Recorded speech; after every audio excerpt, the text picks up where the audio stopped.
Today, as part of Stand Together Week, the Timbers and Thorns organizations volunteered at the Boys and Girls Club in North Portland.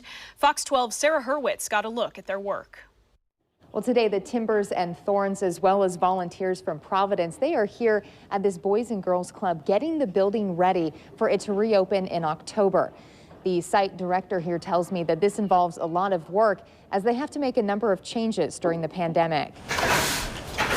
From outside yard work to the many tasks inside the building. We don't need glass cleaner, we got Josh. Another Stand Together week for the Timbers and Thorns, helping out the community. This week is something that, for me as a player and now on the front office staff, you really understand how important this community is and how we can all come together. Former Timbers player JEWSBURY and Timber Joey were on hand putting in that work along with Timbers and Thorns staff and volunteers from Providence.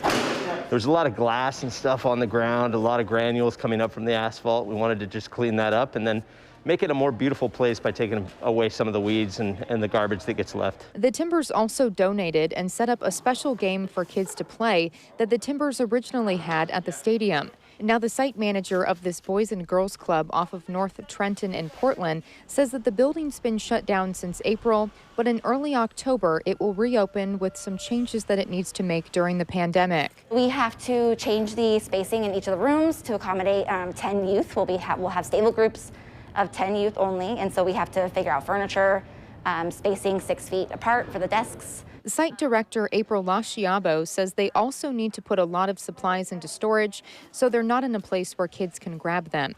Instead, the club will be creating individual kits for each kid to have their own set of supplies. We're here and we're ready to open for you, and we can't wait to see some of you. And they will be doing similar work at 3 different Boys and Girls Clubs on Saturday. That marks the end of Stand Together Week. In North Portland, Sarah HURWITZ, Fox 12 Oregon. All right, thank you.